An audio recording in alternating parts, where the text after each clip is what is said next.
I think what is really needed, and that's what I try to do in the companies I work with, is actually to go there and do a kind of planning for the future picture, where what is like a scenario planning, would probably call it. Like say, okay, so in the short term, in the mid-term, in the long term, what are we going to face? Do you wonder how trailblazing leaders sense at scale, evolve to innovate, and align the actions in this increasingly digital world? Welcome to the Exploring Leaders podcast. The experienced team at Digoshen interviews leaders from around the world for insights and inspiration on how to lead in the digital age. In this episode, Digoshen founder Liselotte Engstam, who is also an independent board chair and director, researcher, author, and advisor, asks the questions. Good morning, welcome to the podcast, Katharina Mosheim.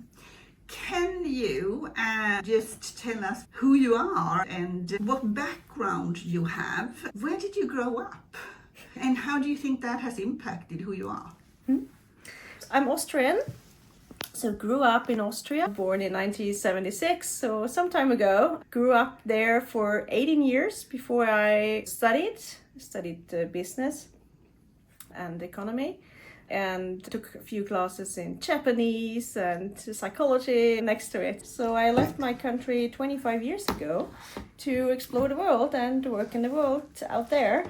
First moved to Germany to work for Siemens Mobile Phones, one of the first female product managers there, working globally, inventing little dinghies and phones, working with Asia, traveling to the US, so really in a global role very early on. Worked also at Siemens, taking me back to Austria actually. It started, I think, with my dad, who was an electrician, and took me to his little place in the cellar in the basement to do those little things, to melt and mold things and actually connect things. So I got interested in technology very early on, and that somehow came together with my first job. So when I started working in telecoms for mobile phones and so on, my journey took me actually from the electronics part to consulting later on.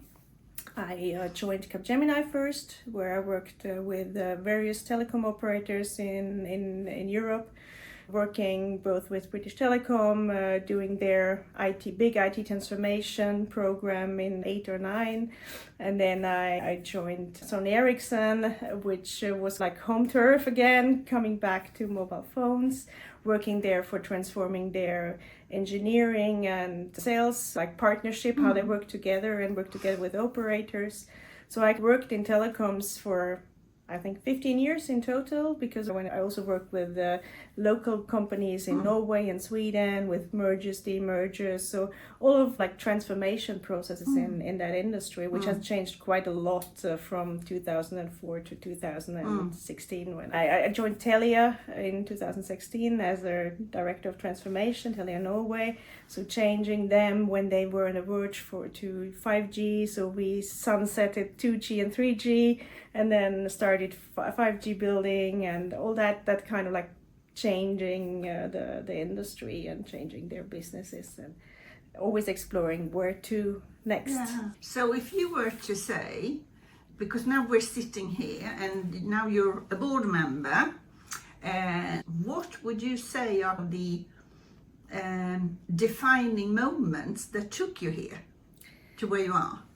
I think it was always my curiosity to understanding how things work. So that was actually starting with my dad in the basement, where he showed me how things worked in electricity, and that curiosity kept me awake and kept me on my toes. So it was always like, I think what is important in order to change a business is actually to understand what it is about. Not only the business model as such, and the people, of course, but it's also the technology behind that, and that was very interesting for me to see really how does this work, how does this impact society, how does it impact the business, how does it impact the people that are working there, how can it help them to automate, to improve their processes, but also how does it change, what does it mean for the future?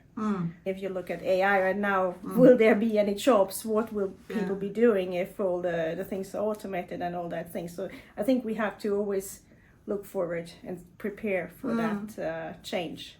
What are some of the engagements you focus on right now?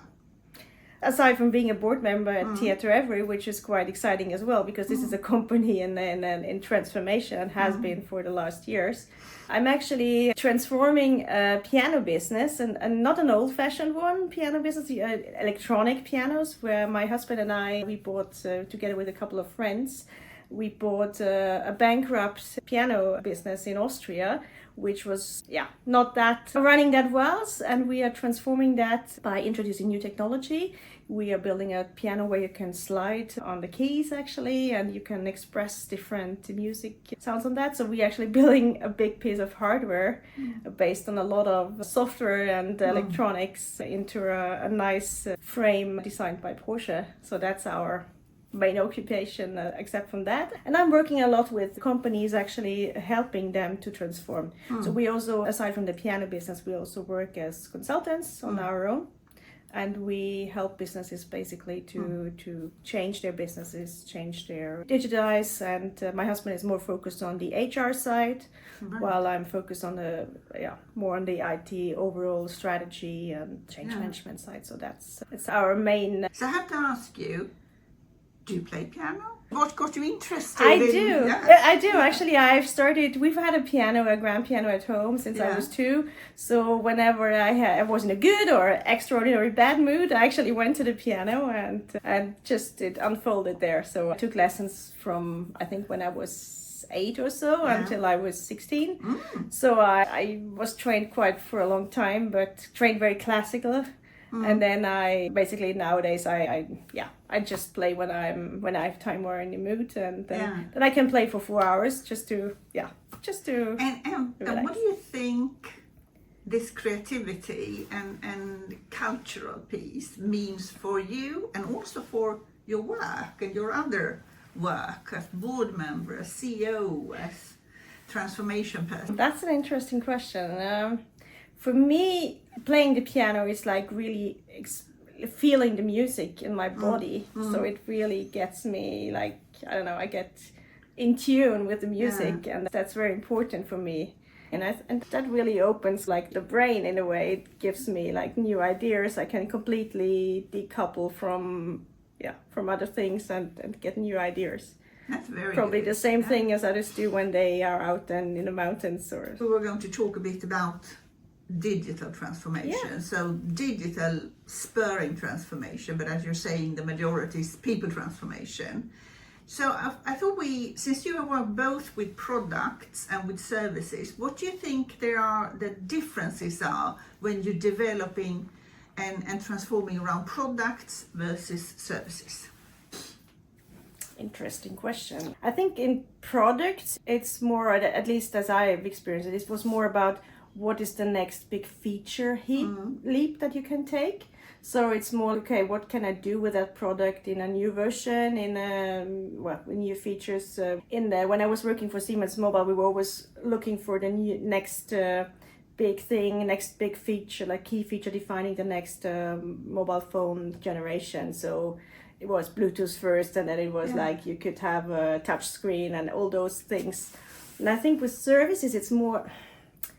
It's also about like feature in a way, but it's like different because I think as a service is typically changing the whole business model much more than a product itself does. So it's more, you have maybe something as a service right now, while you had earlier on, you bought a piece of software, you installed it, and now you have a service. So for businesses, this changes a lot, and also for consumers, it changes. They have a longer history with you, I think, when you buy a service now as a service. So I think that's the difference. Yeah. How do you think that leaders and boards can better understand and monitor the impact of technology? I would say the short answer is by understanding what technology is and what the implications are. And that's important, and And I think that's how I've been brought up. Like, try to understand what you're doing, and then you can actually see the consequences and see the risks and evaluate how you should change. And I think that's a principle that applies to especially to technology as it evolves. If you don't understand what it is about, it's hard to know what the consequences are for people, for organization, for business model, for So what are some of the things that you think companies, when they're going into a digital transformation, like they are now, when they both have to distribute AI to all of the employees, but also have transformational projects, what do you think they need to put in place to help that transformation? I think what is important is also to generate this curiosity among their employees, that they get involved, get informed. What is it? What is this AI? What does it mean for me?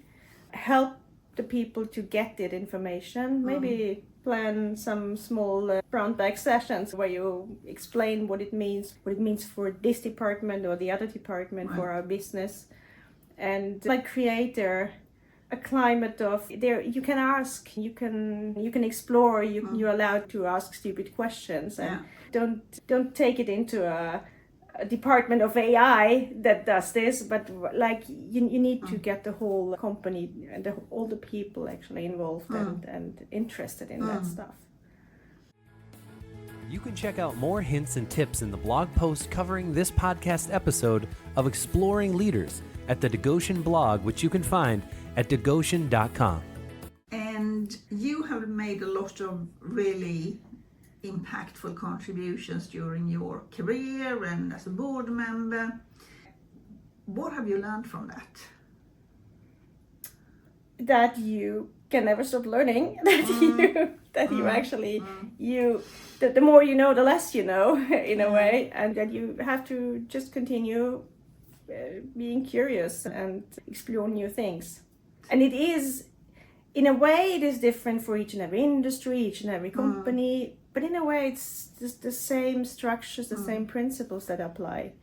And I think that's what is, when you get older, you can bring this with you. You have this like structure and this experience, but then there's new things coming into, and you just have to tie them, connect the dots in a way. So you come into an organization, how do you create trust? By basically asking the people what they are doing, how this is working, how this has changed, what is their issues, what is like being interested in people, listening to them. I would say I'm a good listener. I'm very much when I get into an organization, when I get into a new consulting, then I get into the organization, read about it, and ask the people, go around, take the coffee talk, and really sit down with people and listen. And when you get on a board, how do you establish trust there? That's actually, I would say, my experience is a bit different, because you can't just go into the organization and ask people. So it's a lot listening to the management, asking questions again, sitting down with them, and hopefully getting some answers there. And also listening to customers of that organization, for example. Yes, what do they say? Asking the customers, what is their feedback on the organization? What would they like to see more or less of? So I think that's, you try to get a 360 picture somehow. And of course talking to some employees or maybe to some people who have worked there and getting some information there. How do you establish trust with the other board members?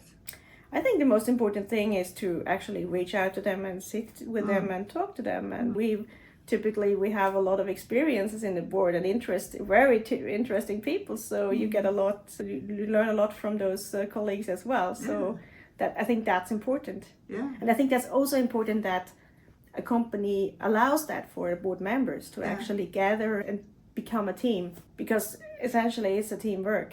It's very much a teamwork to actually support the management. So now we're going into the area of understanding, what are you inspired about? So my first question is, what takes away energy from you and what gives you energy? What takes away energy is people that are constantly complaining without any constructive solutions. Or I always, when I was in consulting, I always told my team, don't come to me with problems, but come to me with a problem and some solution, like at least some suggestions, then we can discuss. And that's also what my bosses told me when I started working. I think that's what really takes energy, if people are just complaining. Yeah. Okay, we have a problem, we have an issue, let's get started. How can we fix this? Yeah. And that gives energy, actually, fixing things and finding solutions, trying out new ways, see that they work or do not work, but then you can move on. And I think what gives me most energy is actually people, and when they transform, when they blossom, when they really have energy. And that's when I had a couple of very good colleagues in my history, my career history, who started out being very negative, very depressed, very didn't like their jobs, and when I could coach them and really turn them around, and like when those are typically people that I still see even if we haven't worked together in years, and they call me for advice, or they just say thank you for helping me out in that difficult situation and turning it around. And you mentioned before that you had read psychology, and I know from our earlier discussions that there's a certain person that inspired you a bit. Yeah. Can you tell us? Actually, I think I was always interested in psychology, and I think I started reading books at the age of 13, 14 or so. And the one who inspired me most was actually Viktor Frankl, the founder of logotherapy. He was a disciple of Freud, coming from Austria probably. His biggest book was, or one of the biggest book was The Man's Search for Meaning. So consider he was a psychologist, a Jewish one, survived concentration camp in Auschwitz. And he was really he was persuaded that people can survive everything if they have a meaning in life. And I think that's something that you can take into business as well. Because if you give your team, your organization, like a mission, a meaning, a North Star, and if this is clear for everyone, then it's so much easier to gather around that and push toward that target. And that's basically what inspired me when I was already a teenager, and it still inspires me. Yeah. And if you think about that, and you think about that we're going into even more uncertainty than that we probably have even had during our lifetime, what is it from that you think that people could take away to be a bit more focused and actually exploring what's meaningful for them? Or I think the most important thing is that you find out what is important and meaningful for you. For some people it is to have a big career, to move up the grades. For some it's just having something that they can contribute to, that they can build an organization or build a community, and or helping, like the NGOs, helping people to survive somewhere in the world. I think it's really, you have to find out what is your thing, and that might change over time. Yeah. It's not that you follow that path for once in your life. I remember when I was young and started my career, I was very much focused on moving up the grades, and now it's more, I want to be at a place where I really can contribute to change or transformation, and that's much more important to me. We're standing in front of quite a massive transformation for companies and for societies. Do you think that they have prepared? Do you think societies are prepared? Do you think companies are prepared? I don't think we are really prepared. I think sometimes we're just trying to not see the big transformation in front of us. I think what is really needed, and that's what I try to do in the companies I work with, is actually to go there and do a kind of planning for the future picture, where what is like a scenario planning, you'd probably call it. Like say, okay, so in the short term, in the mid-term, in the long term, what are we going to face? What do we think how market develops, how technology develops, how our competition develops, what is needed in the market, and that applies to society as well. So how are in society it is like, what are the big allies that we have, or the big changes in national corporations. So I think it's really important to think through from various perspectives, see what do we think will happen in those short, mid, long-term periods? Right. And how are we going to react? How does it influence us? Yeah. How can we prepare? Yeah. How can we actually take advantage of that? Can we mitigate risks that we Right. see from that?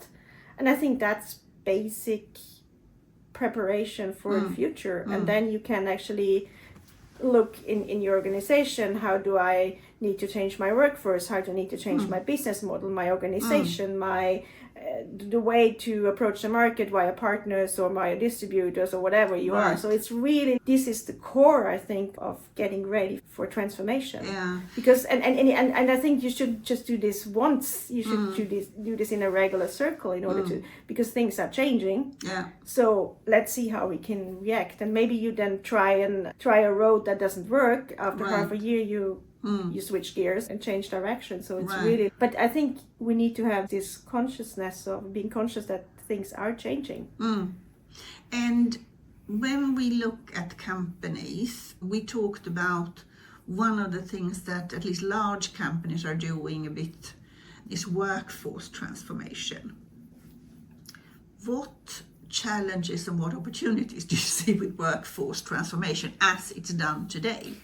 What I've seen a lot is actually that some people are, mainly HR, is sitting down and writing, okay, what are the existing competencies, what are the competencies that we need in the future, and then they try to implement that and change, like reskill or shift out in the workforce. But the thing is that it's very much done from the status quo picture and not from the future target state. Right. And of course this is difficult because what we think the target picture will be like that. We think we will need that, but it's better, I think, to actually do your workforce planning based on what you think will happen than based on what you know is the fact today. So it's really keeping yourself on the toes there as well and do the changes. To get even more value out of the podcast series Exploring Leaders, you can find everything from research reports to advice and courses at the Digoshen website, which you can find at digoshen.com. So one interesting thing, especially in the kind of now in all companies, big companies that are dependent on tech, we're coming out of an era when we worked very much along the lines that we couldn't get resources. We were very hampered to get resources. And that will likely prevail in certain areas, but maybe not as much and in the same way. Do you think the business leaders are enough evolved in understanding the impact on people of the strategy and the transformation? I would say we are not prepared because we are not doing this forward-looking and preparing for the scenarios a lot. So I think we are not prepared, and I think we should really focus more on that, because in the end it's the people that drive the businesses, and if you don't get your workforce interested in looking into the future and see what this can mean for them also in both a positive and a negative way, then you are not preparing the whole organization to the changes actually. You are actually working now in a business where people could buy and get inspired by music. What do you think that will mean for the future? What is important around culture for people, for leaders, for the future? Having lived abroad for half of my life, actually, I've had several cultural influences on me. And of course, you take your home culture or your original culture with you everywhere you go. But I think the important thing is that you're actually able to adapt to different cultures and actually bring that with you, melt that maybe together with something that you experience in a foreign culture, and create actually out of that new culture that you are actually. So you can drive actually creativity out from different sources there and from different cultural heritages. You are, of course, your DNA, you can't change your DNA and your upbringing, but you can actually be influenced by different things and then create creativity out of that. And that's quite a cool thing when you start to see like structures from different cultures moving together and creating something new. that's what we also hope that our piano actually brings, because it is a high-tech thing that actually allows you to bring different perspectives to and create new forms of music, just like new forms of organization or businesses that you could create from that. So when you think around in the surroundings or in the world, do you have a company or a leader that you think we should keep our eyes on? I think a company that I worked for that I still find fascinating is Accenture. If I look at it, I joined in 2012 until 2016, I think. And we have grown a lot in that. They are now over 800,000 people. I think when I joined it was like 250 or so. Impressive how you can actually manage such a big ship by rigid processes and still a good vision, so a very good vision. So even though I'm I'm not sure how long this can work, because it's really big and it's very due to the loads of acquisitions, it's also hard to actually implement that transformation across that amount of people. That's a good one. I actually thought you were going to say Siemens. But Siemens is actually an interesting one as well, now that you're saying it, because when I joined, I was in the information and communication unit, where the mobile phones and the mobile network and fixed networks were. And we were like the odd kid on the block, because we were consumer business on the one hand, but also very much driven by end consumers, while the other big industry, medical and so on, they were like very slow, and we were like fast paced and bringing out products all the time. And now Siemens has transformed quite a lot, actually. And what I really feel that they, at least from the outside, is they have focused a lot, and they have cut the portfolio. It was really a big portfolio when I was there, and they have really laser focus on the energy part, on the industry part, and that's actually a big transformation journey, which has also impacted a lot of people there, and a lot of people that have worked there. My father-in-law has worked for Siemens. That was his only company in his life, like for 35 years, and for him it was not so easy to see Siemens actually change so much. So you work for a lot of really interesting organizations. So is there any book or podcast or other source that you think people maybe could get inspiration from? Or maybe this book from Viktor? I would actually really recommend Viktor Frankl's book, The Man's Search for Meaning, which is really a kind of like an eye-opener in terms of, it's a life guide in a way, and still very valid, even though it's, I think it's 50 or 40 years old, 50 years, I think. So if you were to give a practical recommendation to today's board members and leaders. I say board members because it's a bit different, as we talked about. What is a practical recommendation that you think that board members would benefit if they were doing? I think the most important thing is actually to get really under the hood of the company, to really understand what is this business about, what is the technology implications or the technology that actually drives this company, and how does it change the business model, the organizational model. So really trying to understand what are the factors that are influencing this company, and what are also from a strategic perspective looking forward, what could influence this, what could actually destroy value, build value, what are the opportunities. I think that's our responsibility as board members, to actually look around and see where should we go, and what are the factors that are influencing our business in a way. If people wanted to follow you or reach you, what would be the best way?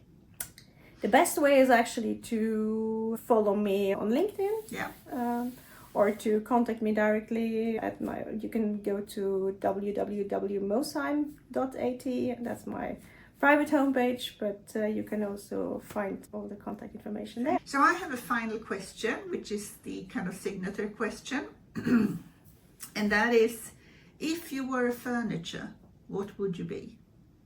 Oh wow, I just recently decorated a house, so let's see, what would I be? A lot of important pieces, but I think what is dearest to me right now is my little fireplace with a very cozy place to lie on, to read books, to read listen to podcasts, and to look out into the landscapes. I think I would be maybe the cozy place just next to the fireplace. Thank you. To inspire people actually to think and read and look forward. Yeah, exactly. Look out. When I lie there and I look out to the landscape, I can actually sit and think things through. Thank you so much for sharing all of this. Thank you. It's lovely. It's great to work with you. And thank you for generous sharing. Thank you for a great talk. Thanks for listening to Exploring Leaders, a podcast produced by Digoshen with the ambition to inspire insightful leadership in the digital age. If you found this episode interesting, join the momentum to amplify the voices of trailblazing leaders by sharing it with others for inspiration. For any questions or recommendations on other inspiring leaders you like to listen to, contact us via our website, digoshen.com, or via social media as LinkedIn or Twitter.